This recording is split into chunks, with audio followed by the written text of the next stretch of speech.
Per daugelį metų Adolfas Hitleris palaikė viešas stiprybės, disciplinos ir absoliučios kontrolės įvaizdį. Jis negėrė alkoholio, nerūkė, buvo vegetaras ir vengė bet kokio elgesio, kuris galėtų būti siejamas su silpnumu. Už tos išvaizdos slėpėsi žmogus, giliai apsėstas savo kūno, higienos, baimės susirgti ir pasenti. Nuo jaunystės jis kentėjo nuo nemigos, virškinimo sutrikimų, migrenos, odos egzemos ir nuolatinės vėžio baimės. Jo santykiai su gydytojais buvo sudėtingi.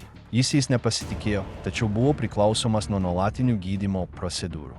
Jis išbandydavo tonikus, klizmas, griežtas dietas ir nereceptinius vaistus. Viskas, kas siūlė greitą sprendimą, buvo priimama. Vėliau jo fizinė ir psichinė būklė kasdien buvo rūpinamasi injekcijomis ir preparatais, kuriuos kontroliavo tik jo asmeninis gydytojas. Jis neklausė, ką gauna. Jis tik norėjo jaustis geriau, kad galėtų tęsti. Svarbiausi politiniai sprendimai buvo priimami, kol jo kūnas buvo chemiškai veikiamas. Oficialioji istorija jį vaizduoja kaip diktatorių, tačiau jis taip pat buvo tylus pacientas. Ar tikrai jis vadovavo šaliai, ar tai darė kūnas palaikomas vaistų, kurie už jį priėmė sprendimus?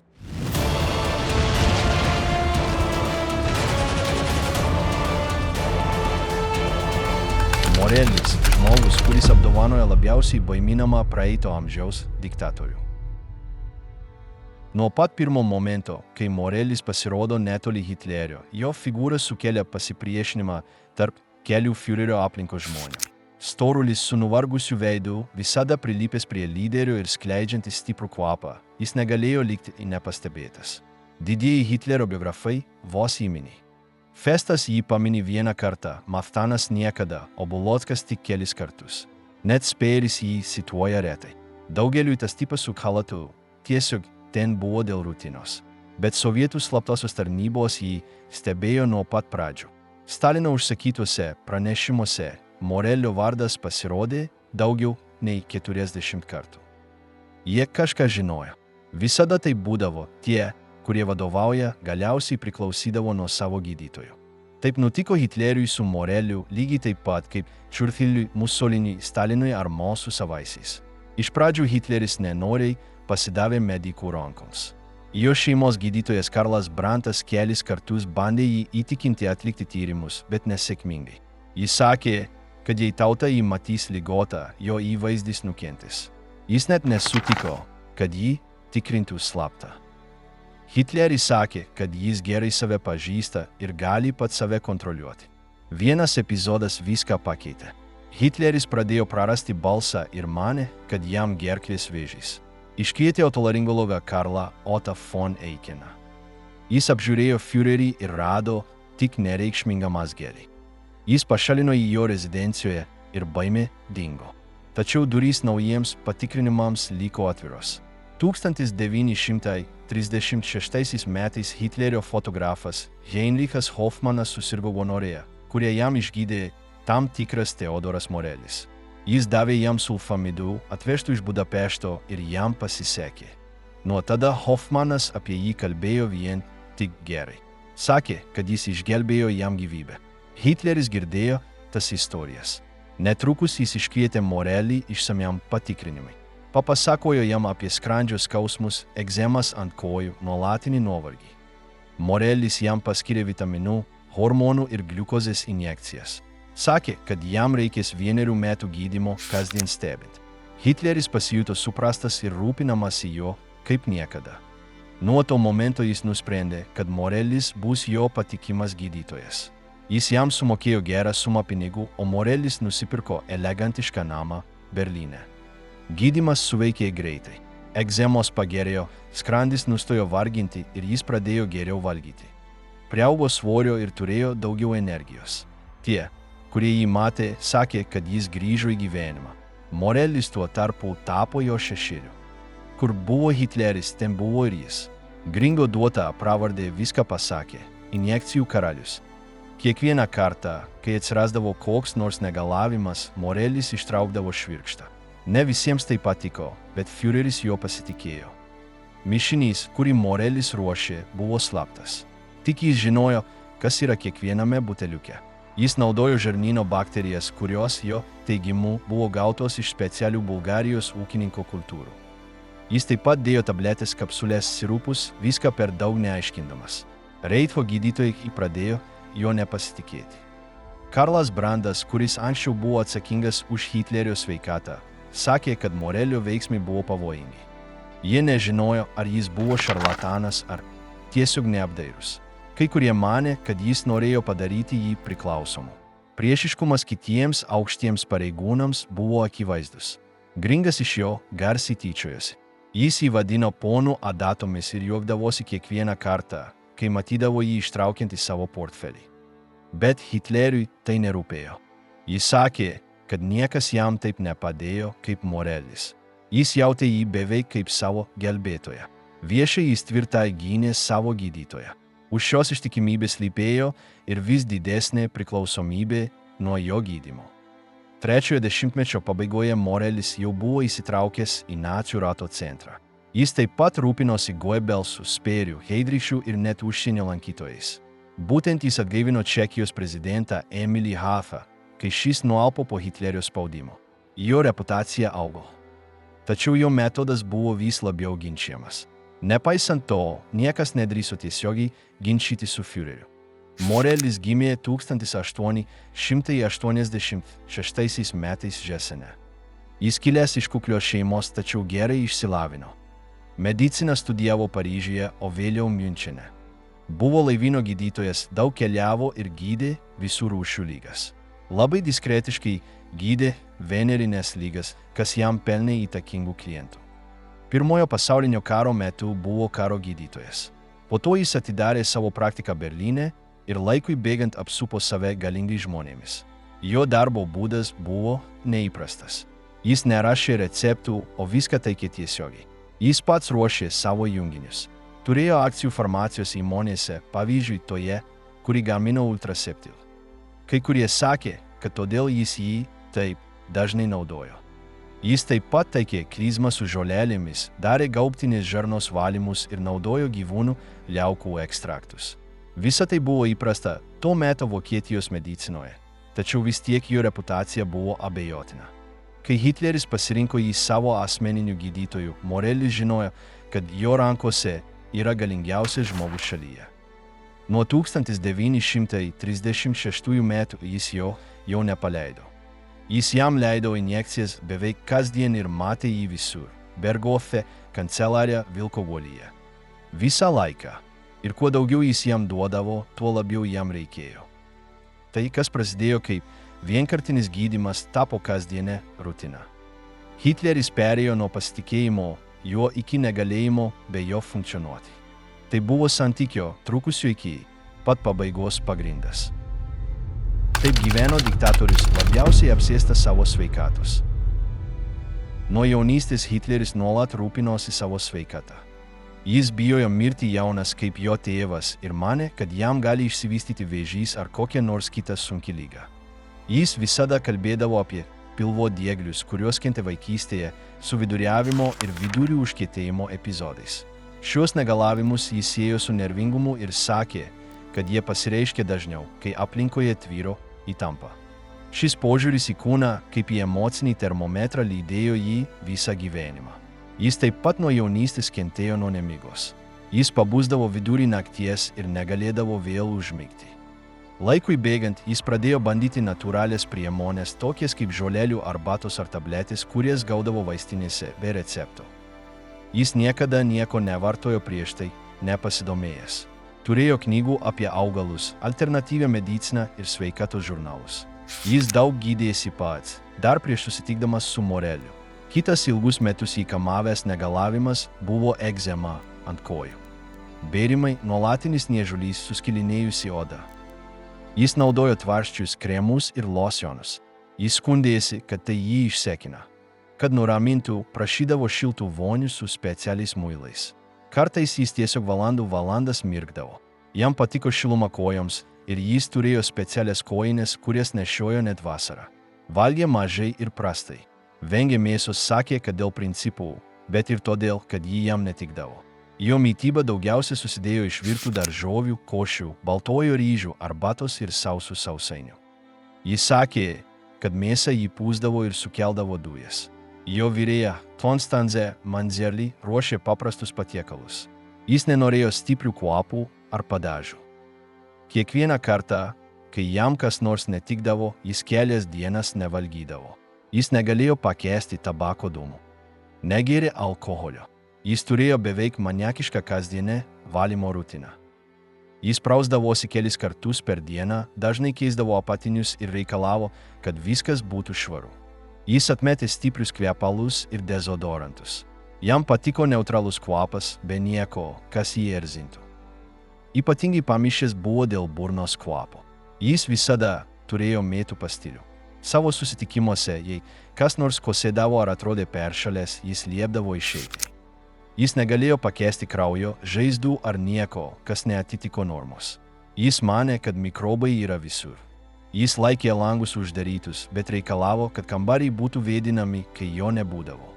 Jo kambariuose buvo dreikintuvai, o kartais ir švelnių esencijų difuzoriai. Prieš susitikdamas su Moreliu, Hitleris jau buvo apsilankęs pas kelis gydytojus. Ne vienas ilgai neužsibūdavo. Jis užduodavo jiems nepatogius klausimus, skundėsi dėl jų diagnozių ir dažnai nutraukdavo gydymą pusiaukelėje. Jis pasitikėjo tik tuo, kas greitai veikė. Jei kas nors neduodavo rezultatų, per kelias dienas jis tai atmesdavo. Jis išbandė klizmas, vitaminų papildus, specialius mineralinius vandenis, viską, kas neatrodė agresyvu. Jis naudojo preparatus iš mažų vaistinių, o kartais jam atveždavo žolelių, o mišinių iš žolininkų. Kai kurie turėjo vaistinės nuodingosios šalavio, kiti augalų ekstraktų. Niekas tiksliai nežinojo, ką jis vartoja. Tik jo asmeninis padėjėjas viską kontroliavo. Jo bagaže visada būdavo vaistinėlė su buteliukais, lašais, tepalais ir dėžutėmis keistais pavadinimais. Jis taip pat dažnai skundėsi galvos skausmais, galvos svaigimu ir spengimu ausyse. Sakė, kad tai dėl įtampos. Tokiais krizės momentais jis užsidarydavo, išjungdavo šviesas ir nenorėdavo nieko matyti. Kartais jis jautė dvigubą regėjimą, jam pikindavo arba nutirpdavo kuri nors kūno dalis. Jis nežinojo, ar tai migrena ar kažkas blogiau. Manė, kad jam gali būti kažkas su smegenimis, bet nenorėjo kreiptis į specialistus. Bijojo sužinoti kažką rimto. Jo asmeniniuose užrašuose pasirodydavo frazės, tokios kaip man skauda gyventi arba mano kūnas nebendradarbiauja. Jis buvo labai jautrus skausmai. Nedidelis negalavimas galėjo sugadinti jam dieną. Ir kai jis jautėsi gerai, viskas atrodo veikė geriau. Jis teikė ypatingą reikšmę pusiausvyrai tarp savo fizinės būklės ir gebėjimo valdyti. Jis tikėjo, kad be sveikatos negali gerai priimti sprendimų. Jis panikavo nuo senatvės. Kai jam sukako 50, jis pasakė, kad netrukus nebeatitiks pareigų reikalavimų. Manė, kad po truputį ges. Jis negalėjo pakęsti, kad jį matytų viešumoje, jei jausdavosi ligotas. Jis prašydavo, kad jį filmuotų ar fotografuotų tik tada, kai jausdavosi gerai. Jo santykiai su gydytojais buvo sudėtingi. Jis jų per daug negerbė, bet jiems jo reikėjo. Jis apsupo save personalu, kuris jam neprieštarautų. Jei gydytojas jam pasakydavo kažką, ko jis nenorėjo girdėti, jis tiesiog jį pakeisdavo. Dėl to jo aplinkos žmonės vengdavo jam sakyti nemalonius dalykus. Jie slėpdavo diagnozes arba kalbėdavo dviprasmiškai. Niekas nenorėjo prisimti naštos pasakyti jam, kad kažkas negerai. Psichiatro Balterio Langerio surinkti pranešimai ir Morelio užrašai sutampa, kad Hitleris demonstravo klasikinį hipochondrijos paveikslą su lėtinio nerimo elementais. Morelio užrašai, nors ir vėlesnį, patvirtina, kad jau 4-ajame dešimtmetyje lyderis turėjo realių negalavimų, tačiau jie buvo labai sustiprinti jo proto. Morelis netgi rašė, kad daug kartų simptomai neturėjo aiškios organinės priežasties, o atrodė kaip perdėtos nervinės reakcijos. Medicinos archyvo dokumentuose kalbama apie spastinę žarnyną, miego sutrikimus ir lėtinį nuovargį. Kartais jam duodavo ką nors miegui, o paskui ką nors pabudinimui. Šis vyravimas tarp ramybės ir sujaudinimo dar labiau jį destabilizavo. Nors jis dar nebuvo priklausomas nuo jokios medžiagos, jis jau buvo sukūręs psichologinę priklausomybę nuo tablečių ir minties, kad viskas kontroliuojama. Jis negalėjo pakęsti skrandžio skausmo. Kiekvieną kartą, kai jis pasikartodavo, jis reikalavo meniu pakeitimų, naujų vaistų ir atsiriboti nuo triukšmo. Jo padėjėjai turėjo protokolus tokiems momentams. Reikėjo sumažinti šviesą, vengti susitikimų, kalbėti tyliai. Viskas sukosi apie jo negalavimą. Valstybės aparatas veikė toliau, bet priklausydamas nuo jo skausmų. Kai jis sužinodavo, kad kas nors kitas turi panašių simptomų, jis norėdavo žinoti, ką jie vartoja, koks yra gydymas ir ar jis pats galėtų tai išbandyti. Kartais jis siųsdavo savo komandą tirti natūralios medicinos klinikų ar vaistinių, kurios parduodavo populiarias priemones. Nebuvo neįprasta, kad jis prašydavo ko nors naujo tik todėl, kad girdėjo apie tai atsitiktinėme pokalbyje. Pasiėmęs pasivaikščioti kišenėje, jis nešiojosi tabletės nuo skausmo ir streso. Jis nepasitikėjo ilgais gydymo kursais. Viskas turėjo būti nedelsiant. Jei kas nors jam greitai nepadėdavo, jis tai mesdavo.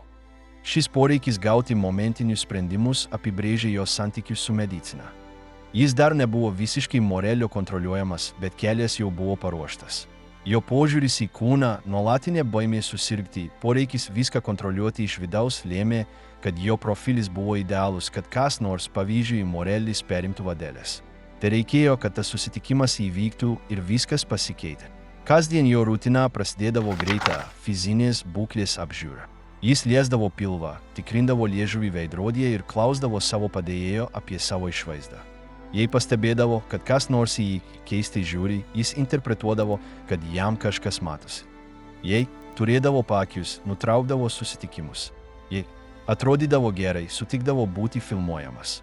Viskas sukosi apie tai, kaip jis jautėsi tą dieną. Jo tvarkaraštis buvo griežtas. Jis vėlai keldavosi, lengvai papusryčiaudavo, tada šiek tiek pasivaikščiodavo ir užsidarydavo savo kabinete. Ten jis skaitydavo ataskaitas, bet ir sveikatos žurnalus. Jis užsirašinėdavo receptus, pabraukdavo patarimus apie virškinamosius augalus. Jam patiko straipsniai apie vidinį valymą. Kartais jis dienomis pasninkaudavo, kad detoksikuotųsi. Jis sakė, kad taip kūnas ilsi.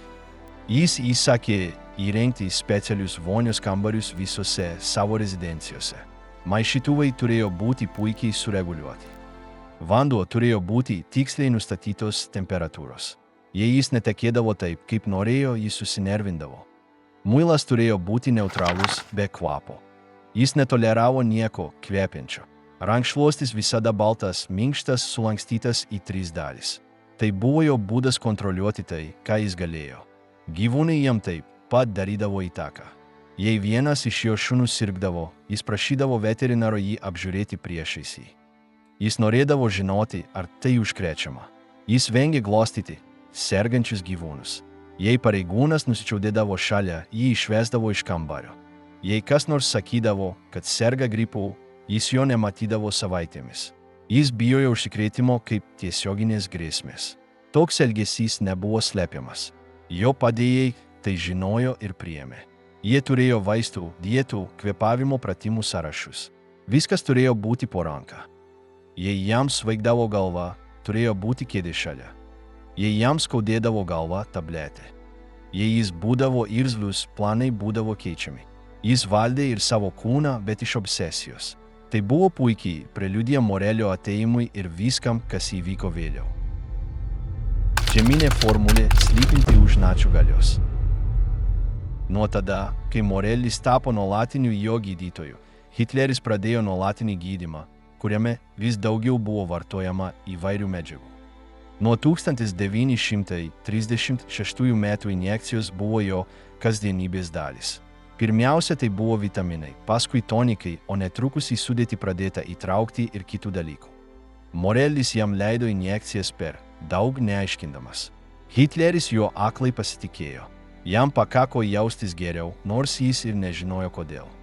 Vienas iš pirmųjų dažnai vartojamų preparatų buvo Vitamultin Forte. Tai buvo A grupės vitaminų mišinys su gyvūnų ekstraktais. Jis buvo naudojamas, kai jam trūkdavo energijos.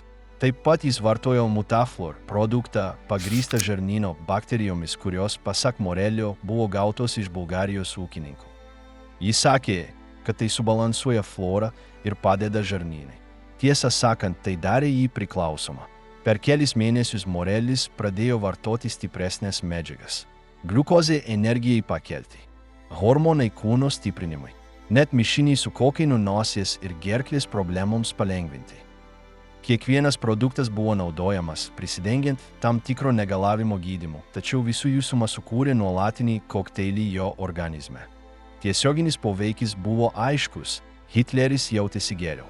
Šiek tiek ilgiau miegojo, turėjo daugiau energijos ir galėjo energingiau kalbėti susitikimuose. Tačiau tai truko neilgai. Po kelių valandų kūnas prašė dar vienos dozės. Ir Morelis jau turėjo paruošęs kitą. Tai buvo rutina, kuri kartojosi metus. Kiekviena diena prasidėdavo ir baigdavosi švirkštu. Morelis naudojo savo paties vaistinės produktus. Daugelis jų nebuvo oficialiai patvirtinti, tačiau jis juos gamino ir kontroliavo. Vienas iš dažniausiai naudojamų buvo Homburg 680 su vaistinės nuodingosios šalavijų ekstraktu. Jame taip pat buvo strichnino ir atropino, kurie šiandien laikomi pavojingais. Tačiau tuo metu jie buvo vartojami tarsi vitaminai. Hitleris to nekvestionavo. Kai stresas padidėdavo, Morelis didindavo dozes. Karinių sprendimų priėmimo metu arba svarbių vizitų metu jis jam leisdavo derinius, kuriuose buvo gliukozės, kofeino ir amfetaminų. Hitlerio kūnas virto savotišku kasdieniu eksperimentu. Niekas daugiau nežinojo, ką jis gauna. Tik Morelis turėjo prieigą prie buteliukų ir įrašų. Vienas iš svarbiausių momentų buvo 1941 metais operacijos Barbarossa metu. Hitleris valandas gulėdavo lovoje, nusilpęs nuo dizenterijos. Morelis jam skirdavo pervitin stimuliuojantį preparatą pagrįstą metamfetaminu. Jis suteikdavo jam tiesioginę energiją, tačiau po to sekdavo stiprus nuosmukis. Nepaisant to, jis toliau jį vartojo. Tai leido jam išlikti budriam, priimti sprendimus ir atrodyti kontroliuojančiam situaciją. Laikui bėgant prie pervitin prisidėjo ir kitos medžiagos, tokios kaip eukodal opioidas, vartojamas stipriam skausmui malšinti. Taip pat koraminė stimuliatorius naudojamas raminamųjų poveikiui neutralizuoti. Dinamika buvo prieštaringa. Jam duodavo ką nors miegui, tada ką nors pabudinimui, ką nors skrandžiui, o tada ką nors, kas jį dirgindavo. Pusiausvyra niekada nebuvo pasiekta. Kiekvienas apsilankymas pas gydytoją buvo proga naujai medžiagai. Jei jis skųsdavosi skrandžiu, jam duodavo ką nors naujo.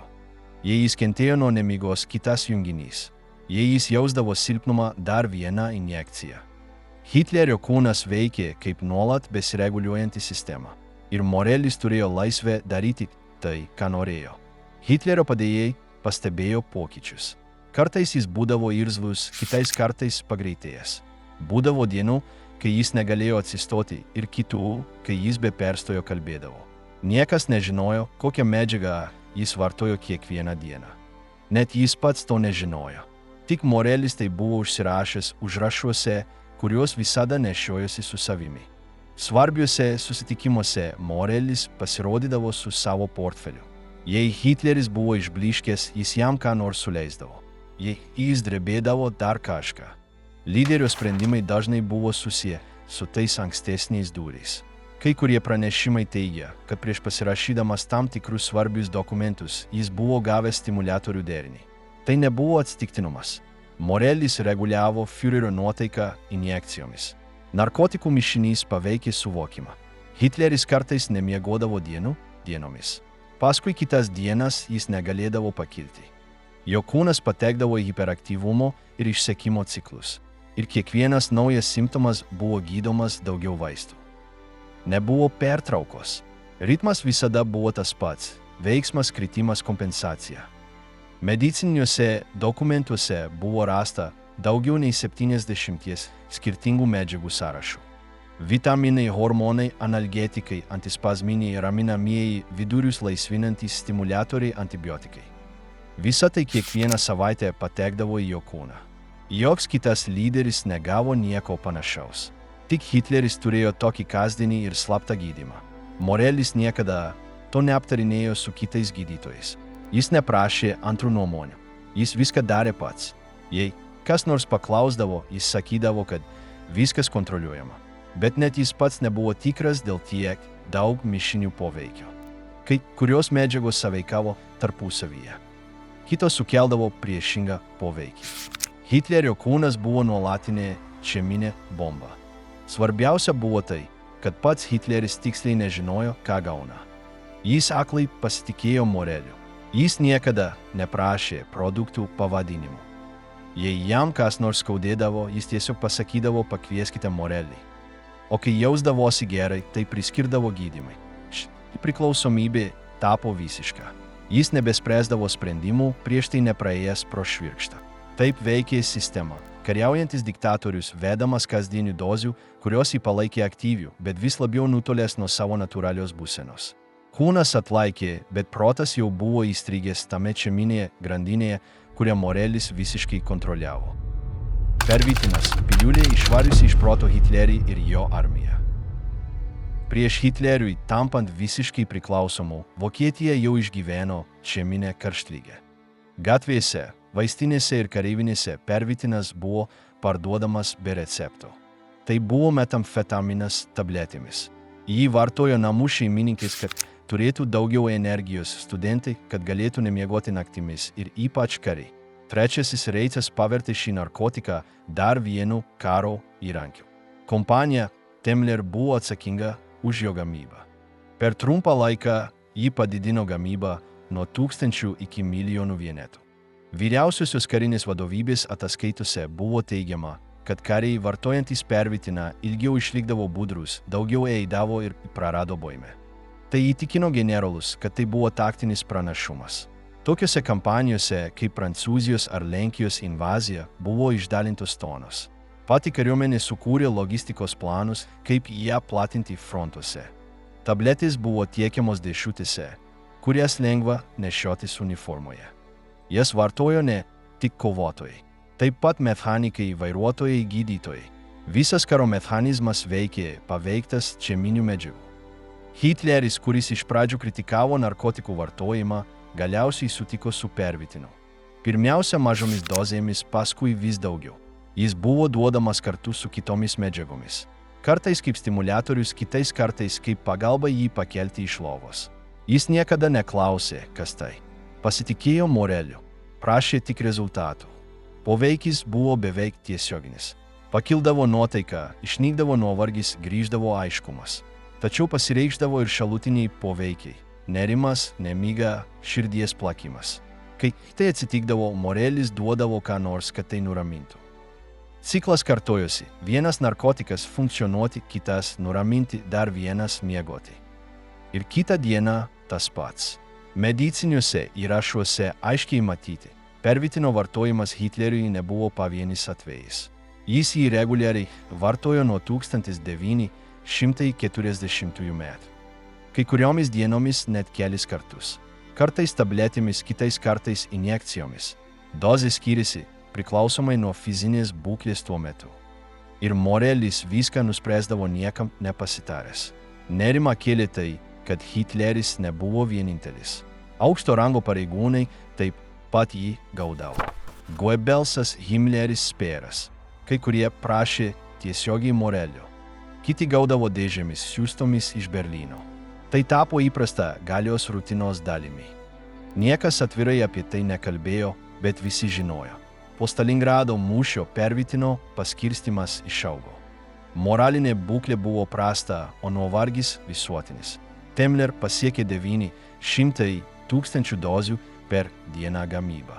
Nuo 1940 metų balandžio iki Liepos mėnesio vien į rytų frontą buvo išsiųsta 35 milijonai tablečių. Sustabdyti šios mašinerijos buvo neįmanoma. Sveikatos ministerija bandė nustatyti apribojimus. 1941 metais jie priėmė taisyklę, draudžiančią jį parduoti be recepto. Tačiau kariuomenė ir toliau jį naudojo, tik dabar su specialiu leidimu. Vidaus propagandoje jis buvo vadinamas drąsos tabletė. Frontuose jis buvo prašomas beveik kaip amunicija. Visuomenė taip pat tapo priklausoma. Buvo namų šeimininkių, kurios negalėjo jo mesti liudijimų. Studentai, kurie jį vartojo prieš egzaminus. Darbininkai, kurie jį naudojo dviguboms pamainoms atlikti. Narkotikas iš vienkartinės pagalbos virto nuolatiniu poreikiu. Ir tai atsispindėjo daugelio fizinėje būklėje. Hitleris laikėsi to paties modelio. Jo sveikata silpnėjo. Kūnas jau nereagavo taip pat. Tačiau užuot sustabdęs, jis didino dozes. Morelis jį reguliavo kitais vaistais, kad išlaikytų pusiausvyrą.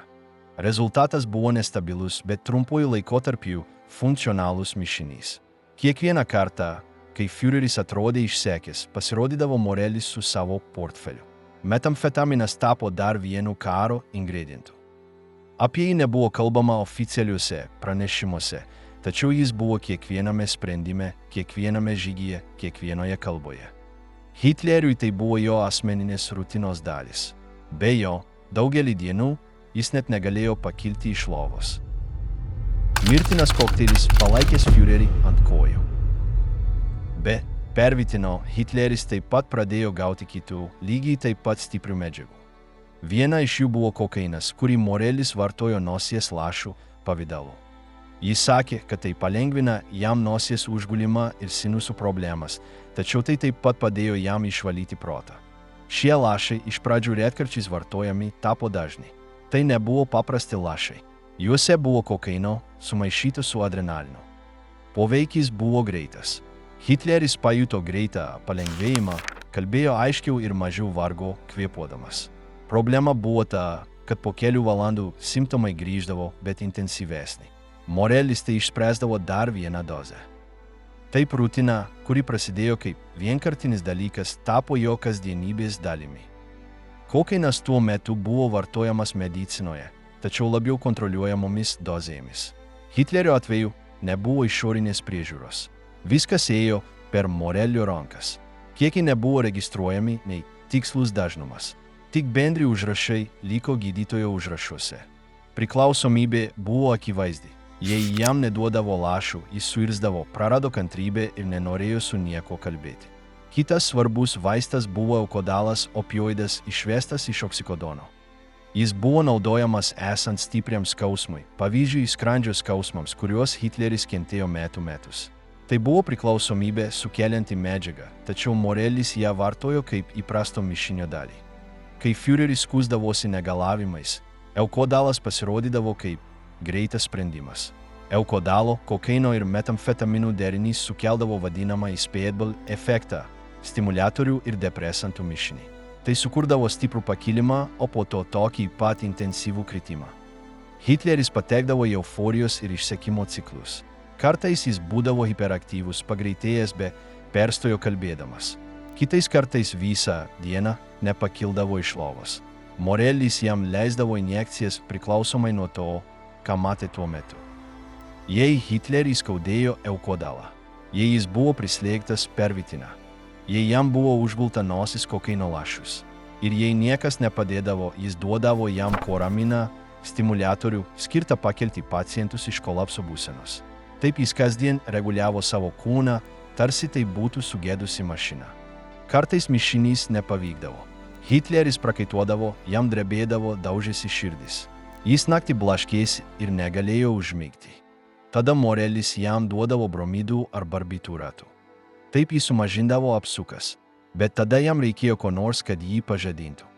Visas ciklas prasidėdavo iš naujo. Priklausomybė buvo visiška. Medicinos archyvo ataskaitose užfiksuota mažiausiai 70 skirtingų medžiagų, kurias Morelis jam suleido per paskutinius 5 metus. Daugelis jų buvo eksperimentinės arba pagamintos pagal užsakymą. Kai kurios net neturėjo komercinio pavadinimo. Jos buvo be etikečių buteliukuose ir tik Morelis žinojo, kas jose yra.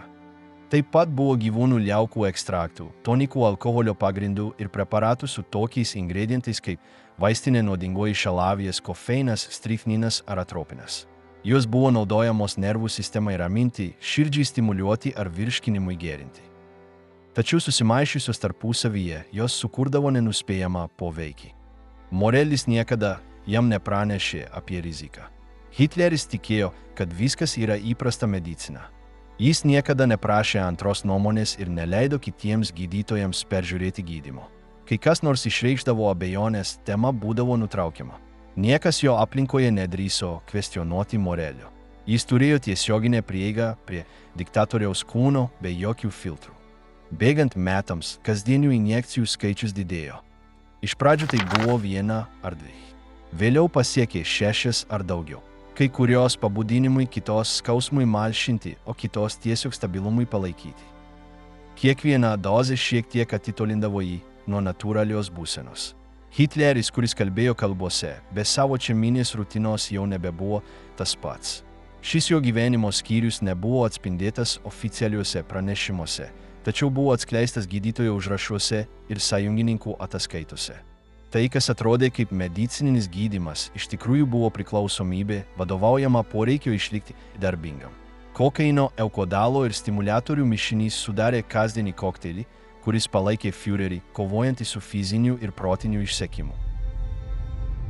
Žeminis Trečiojo reicho ratas. Morelis gydė ne tik Hitlerį. Laikui bėgant keli nacių hierarchai taip pat kreipėsi į jį. Goebbelsas, Himmleris, Bormanas ir net Speeras gavo jo paruoštų preparatų. Kai kurie tai darė paties Führerio patarimu, kiti iš smalsumo ar būtinybės. Gydytojas tapo nuolatinė figūra valdžios susitikimuose. Jo portfelis visada buvo šalia, pilnas be etikečių buteliukų ir asmeninių preparatų. Pavyzdžiui, Goebbelsas kentėjo nuo migrenos, lėtinio nuovargio ir skrandžio skausmų. Morelis jam duodavo mišinių, panašių į Hitlerio, analgetikus, alkoholio pagrindų pagamintus tonikus ir tabletės nervams raminti. Jis taip pat siūlė jam injekcijas, jei negalavimas būdavo stiprus. Propagandos ministras jo pasitikėjo, nors už nugaros jį kritikavo dėl jo riebios išvaizdos ir nerūpestingo kalbos būdo. Himmleris buvo labiau susilaikantis. Jis išbandė kai kurios tonikus, bet niekada neleido Moreliui jam suleisti injekcijos. Jis labiau mėgo savo gydytojus ir naudojo natūralią mediciną. Tačiau įtampos momentais jis taip pat priėmė kai kurios jo junginius. Bormanas priešingai tapo nuolatiniu pacientu. Jis prašė preparatų miegui, stresui ir virškinimui reguliuoti. Jis dažnai su juo konsultuodavosi, ypač kai matydavo jį netoli Führerio. Speeras bandė likti nuošalyje. Nors jis bendravo su Moreliu, vengė tapti priklausomas. Jis nepatikliai stebėjo, kaip kiti aukšti pareigūnai pasiduoda jo mišiniams. Jis sakė, kad valdžios aplinka buvo persotinta improvizuota medicina. Kad kiekvienas turėjo savo buteliuką, savo dozę, savo čeminę rutiną. Speeras netgi sakė, kad Hitlerio kabinetas labiau kvepėjo dezinfekavimo priemonėmis ir farmaciniais produktais nei vadovybės biuras. Net Hitlerio asmeniniai padėjėjai gavo gydymą.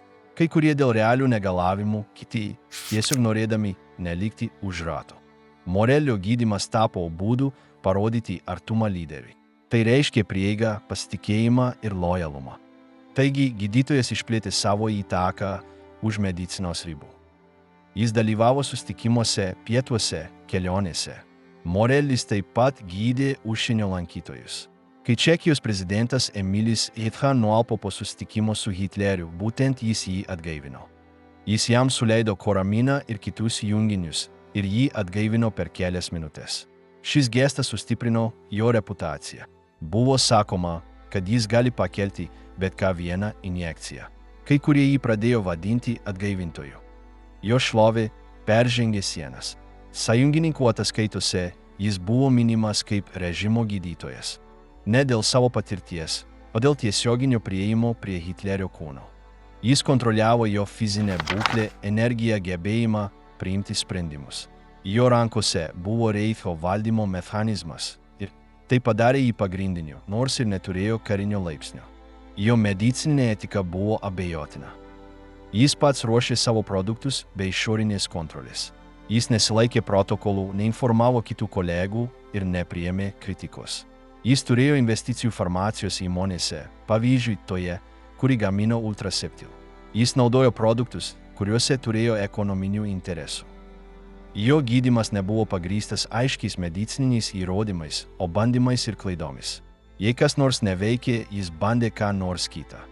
Jei duodavo rezultatų, jis kartodavo, nepaisant šalutinių poveikių. Medicinos įrašai rodo, kad keli hierarchai pradėjo priklausyti nuo jo formulių. Ilgų susitikimų metu jie prašė tablečių, kad išliktų budrus. Įtampos momentais injekcijų nervams raminti. Režimo sprendimai priklausė ne tik nuo politinių strategijų, bet ir nuo tų medžiagų poveikio. Nebuvo neįprasta, kad sprendimai būdavo atidėti, kol Morelis aptarnavo kokį nors pareigūną. Hitlerio kūnas buvo labiausiai paveiktas, bet ne vienintelis. Valdžios žemėje pasiekė ir jo aplinką. Medicinos priklausomybės ir patogumo mišinys tapo sistemos dalimi. Artimi žmonės žinojo, kad Morelis turi galią. Ne tik dėl to, ką jis darė, bet ir dėl to, ką žinojo. Jis turėjo prieigą prie kūnų ir prie paslapčių. Jis klausėsi, stebėjo, registravo. Ir niekada nieko nepasakė netinkamoje vietoje. Jis niekada nebuvo oficialus kabineto narys. Jis nedavė įsakymų, nepasirašė dekretų. Tačiau jo buvimas buvo nuolatinis. Jo šešėlis pasirodydavo koridoriuose, kambariuose, kabinetuose. Ir visada su portfeliu. Taip, be uniformos ar laipsnio, jis tapo vienu artimiausių Führeriui žmonių. Šis pasitikėjimo ratas, sukurtas adatomis, tonikais ir tyla, nebuvo atsitiktinumas. Tai buvo abipusės kontrolės strategija. Hitleriui reikėjo Morelio, kad galėtų veikti. O Moreliui reikėjo valdžios, kad liktų neliečiamas. Santykiai, kurie prasidėjo nuo vitamino, baigėsi visiška priklausomybės tinklu. Niekas už šio rato ribų negalėjo to suprasti ir niekas viduje nedrįso jo nutraukti. Tai buvo pralaimėti karai dėl pervitino ir opijaus poveikio. Kylant karui, Hitlerio sprendimai tapo impulsyvesni. Jo generolai pastebėjo, kad jis nebesileido į tiek daug analizės. Jis duodavo greitus įsakymus, kartais be strateginės prasmės. Tai sutapo su didžiausių medicininių intervencijų dienomis. Morelis ir toliau taikė savo injekcijų rutiną, net karinių susitikimų metu. Diktatoriaus kūnas laikėsi dėka nuolatinio stimuliatorių ir raminamųjų mišinio.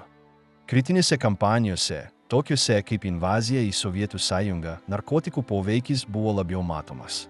Hitleris mažai miegojo, bet perstojo, kalbėjo ir reikalavo nedelsiančių veiksmų. Jei planas nepasisekė taip, kaip tikėtasi, jis kaltino pareigūnų nuovargį arba karių bailumą. Jis nepriėmė abejonių ar pasiūlymų. Jo priešo suvokimas buvo perdėtas. Kartais jis kalbėdavo apie įsivaizduojamus puolimus ar pergalės, kurių nebuvo. Generolai, tokie kaip Guderianas ar Rommelis, pradėjo nepasitikėti. Jie pastebėjo staigius jo nuotaikos pokyčius. Vieną dieną jis buvo euforiškas, kitą prislėgtas. Jo santykiai su vadovybė tapo įtempti. Kai kurie prašė, kad jį įvertintų psichiatras, bet niekas nedrįso to padaryti. Morelis, kuris turėjo būti medicininis filtras, tik koregavo dozes. Niekada nerekomendavo poilsio ar gydymo pokyčių. Jei Hitleris turėjo nemigą, jis duodavo jam raminamųjų. Jei jis buvo prislėgtas, jam suleisdavo ką nors, kas jį aktyvuotų. Jei jis turėjo skrandžio problemų, jis jam duodavo eukodalo. Ir jei niekas neveikė, jis išbandydavo naujus derinius. Führerio kūnas jau nebereagavo kaip anksčiau. Frontuose logika buvo tokia pati. Kariuomenė ir toliau gaudavo pervitino. Jis buvo naudojamas greitinti žygius, atlaikyti šaltį ar palaikyti moralę. Problema buvo ta, kad po pradinio poveikio ateidavo didžiulis išsekimas. Daugelis kareivių patyrė kolapsus, kliedesius ar nervų krizės. Tačiau aukštoji vadovybė to neįrašė kaip narkotikų poveikio, o kaip individualų silpnumą. Kai kuriuose daliniuose vadai reikalavo jo vartojimo prieš operaciją. Kituose jis buvo platinamas nekontroliuojamai. Metamfetaminas tapo logistikos sistemos dalimi. Buvo planuojami milijonų tablečių pristatymai. Vokiečių armija manė, kad tai dar vienas ginklas. Netgi buvo tyriamos galingesnės versijos, tokios kaip preparatas sumaišęs kokainą, pervitiną ir morfiną. Jie išbandė jį su kaliniais Sachsenhausene. Jie norėjo kareivių, kurie nejaustų alkio ar skausmo. Hitleriui buvo pranešta apie šios eksperimentus ir jis juos patvirtino.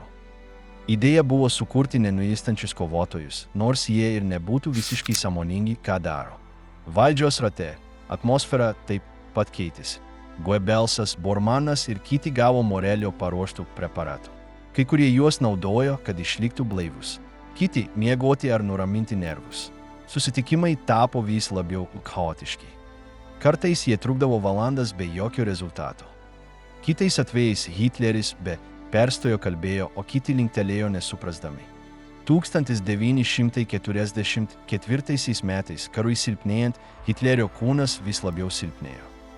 Jis nuolat drebėjo kairiąją ranką, jam buvo sunku vaikščioti ir matyti.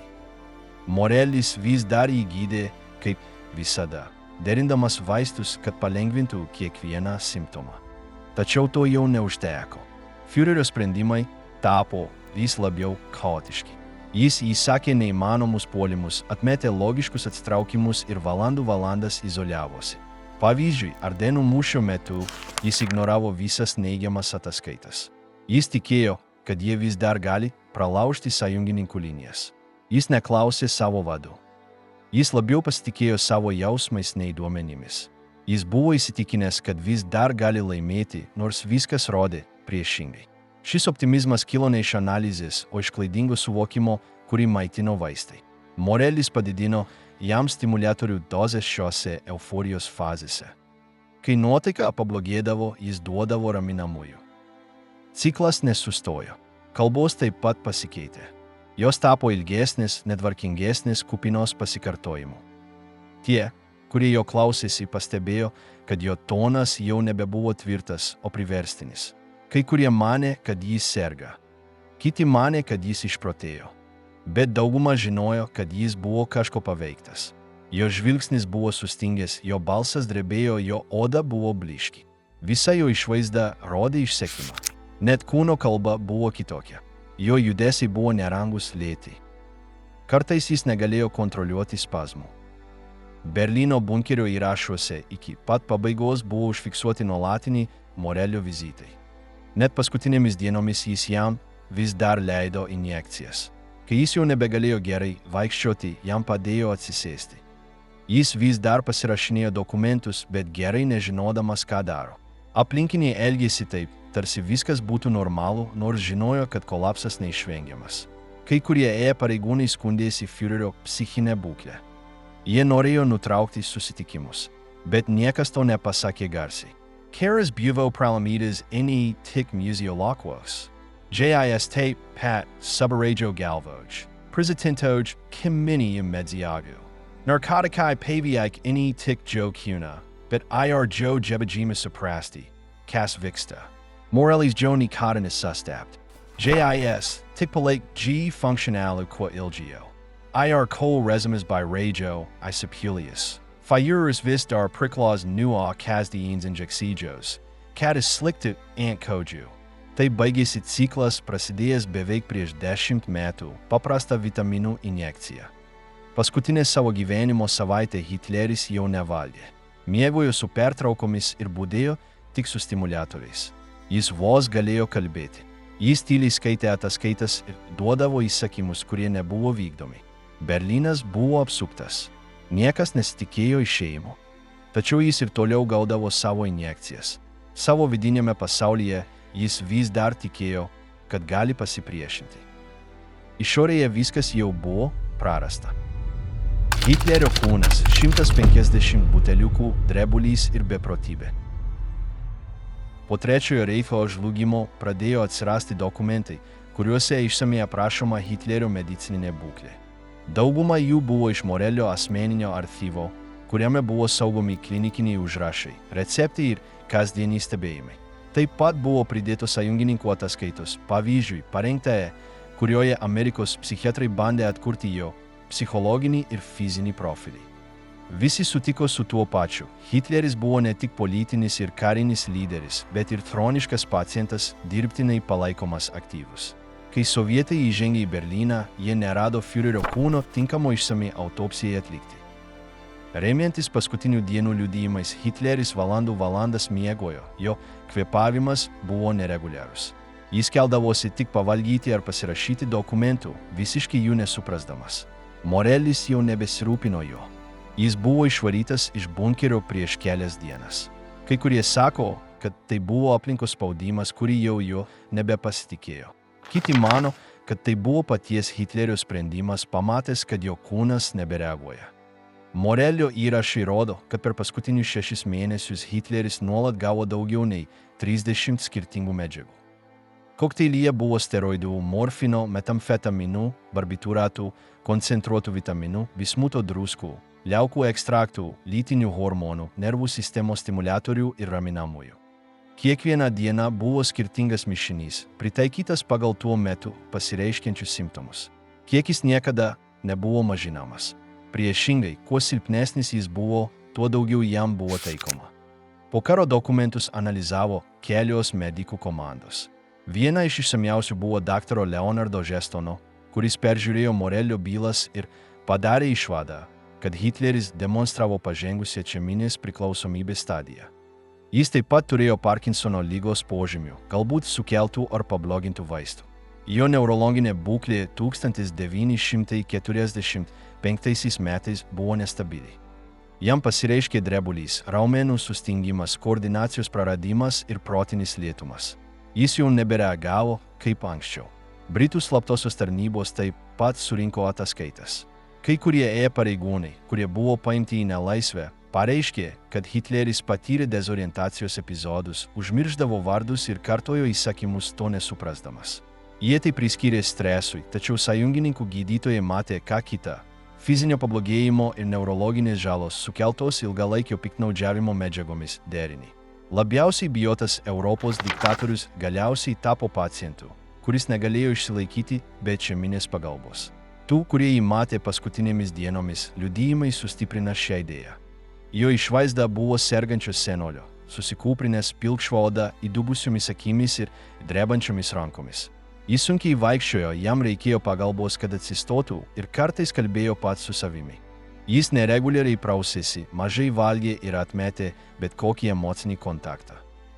Tai buvo išsekęs kūnas, palaikomas tik Morelio švirkštais. Kai sąjungininkai apžiūrėjo bunkeryje rastą medicinos vaistinėlę, jie rado daugiau nei 150 buteliukų. Daugelis jų be aiškios etiketės. Kai kuriuose buvo medžiagų, kurios jau buvo uždraustos kitose šalyse. Buvo kokaino, kodeino, atropino likučių ir net eksperimentinių preparatų su jodu ir gyvsidabriu. Visa tai pateko į Hitlerio kūną. Be realios klinikinės priežiūros, be tikslios diagnozės, tik gydytojo intuicija, kuris viską maišė pagal tiesioginį poveikį. Šis atvejis tapo tyrimo objektu. Universitetuose, laboratorijose ir medicininėse konferencijose pacientas A buvo minimas kaip kraštutinis medicinos politizavimo pavyzdys. Lyderis buvo traktuojamas kaip mašina, kuri negalėjo sustoti. Kiekvienas simptomas buvo koreguojamas kitų vaistų, nekreipiant dėmesio į tikrąją priežastį. Kiekvienas kritimas buvo užmaskuojamas nauja dozė. Medicina nustojo būti sveikata ir tapo galios palaikymo įrankiu. Morelio archyvas šiandien saugomas kaip įrodymas, kaip gydytojas be jokių apribojimų gali paveikti šalies likimą. Užrašai rodo pacientą, kuris prašė pagalbos, bet nepriėmė silpnumo. Gydytoją, kuris atsakė injekcijomis ir tabletėmis. Ir sistemą, kuri tai leido be jokių klausimų. Į archyvą įėjo daugiau nei 1100 klinikinių įrašų, daugelis parašyti greitą rašyseną, pilni santrumpų, kiekių sutrumpinimų. Buvo laisvų lapų, vokusų susmulkintų vaistų milteliais ir koduotų receptų. Tik Morelis galėjo juos suprasti. Kai kurie mišiniai niekada nebuvo tiksliai identifikuoti. Keletas formulių, kurias jis kasdien taikė, buvo jo išradimas, niekada nepatvirtintos jokios sveikatos priežiūros institucijos. Sąjungininkų gydytojai rado medžiagų, kurios jau 4-ajame dešimtmetyje buvo uždraustos kitose Europos dalyse. Injekcijos su strichnino sulfatu, arseno dariniais ir gyvsidabrio pagrindų pagaminti mišiniai. Jos buvo naudojamos nervų sistemai stimuliuoti, bet taip pat sukeldavo sunkius šalutinius poveikius. Hitleriui pasireiškė simptomai, kurie sutapo su šiais poveikiais – lėtinis viduriavimas, neryškus matymas, naktinė dezorientacija, raumenų skausmas. Visa tai buvo dokumentuota ataskaitose, nors Morelis niekada to nelaikė priežastimi nutraukti gydymą. Taip pat buvo požymių, kad Morelis atliko nedidelius klinikinius tyrimus, kuriuose Hitleris buvo vienintelis pacientas. Jis keitė dozes, derino medžiagas ir užrašinėjo poveikį. Nebuvo mokslinės peržiūros, nebuvo priežiūros, tik asmeniniai užrašai, tokie kaip reagavo gerai arba nedidelis pagerėjimas. Kai kuriais atvejais, kai rezultatas buvo neigiamas, jis tiesiog jį praleisdavo. Po karo Morelio figūra buvo tyriama. Sovietai jį tardė. Sąjungininkai jį apklausė. Tačiau jis niekada nebuvo teisiamas kaip karo nusikaltėlis. Jis mirė 1948 metais po daugybės sveikatos problemų. Paskutinius mėnesius jis praleido ligoninėje su simptomais panašiais į tuos, kuriuos jis pats sukėlė savo garsiausiam pacientui.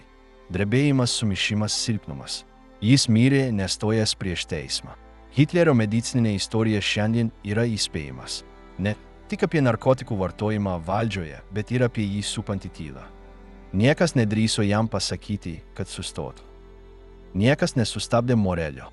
Kabinetas, generolai, padėjėjai, visi žinojo, kad jis kasdien vartojo injekcijas, bet visi nusisuko. Rezultatas buvo lyderis, atitrūkęs nuo realybės, palaikomas nekontroliuojamos šeiminės rutinos. Hitlerio klinikinė palikimas liko ne politinės istorijos knygose, o medicinos bylose, pilnose brūkšnelių, sutrumpinimų ir neįmanomų derinių. Režimas palaikomas baimės, propagandos ir karo, bet ir šeiminių medžiagų. Diktatoriaus, kuris kasdien valdė veikiamas medžiagų, istorija iki pat paskutinės savo gyvenimo minutės. Centrinis Trečiojo Reicho metais Adolfas Hitleris ne tik vadovavo autoritariniai valstybei, bet ir gyveno kaip pacientas turintis nuolatinius simptomus, kurie kasdien buvo gydomi jo asmeninio gydytojo Teodoro Morelio paruoštais vaistais. Gydymas prasidėjo vitaminais ir virškinimo papildais, o baigėsi apimdamas metamfetaminus, opioidus, kokainą, nervų sistemos stimuliatorius ir raminamosius.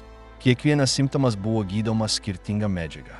Skrandžio skausmas, nemiga, nuovargis ar nerimas gaudavo tiesioginius sprendimus. Laikui bėgant šios kombinacijos tapo rutina. Nebuvo išorinės priežiūros. Nebuvo konsultuojamasi su kitais gydytojais. Klinikiniai sprendimai buvo priimami privačiai ir taikomi be pertraukių. Poveikis buvo matomas. Hitleriui išsivystė drebulys, raumenų sustingimas, dezorientacijos epizodai, sunkumas aiškiai kalbėti ir visiška priklausomybė nuo gaunamų dozių.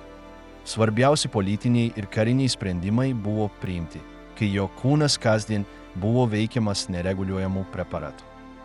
Nepaisant to, niekas neįsikišo.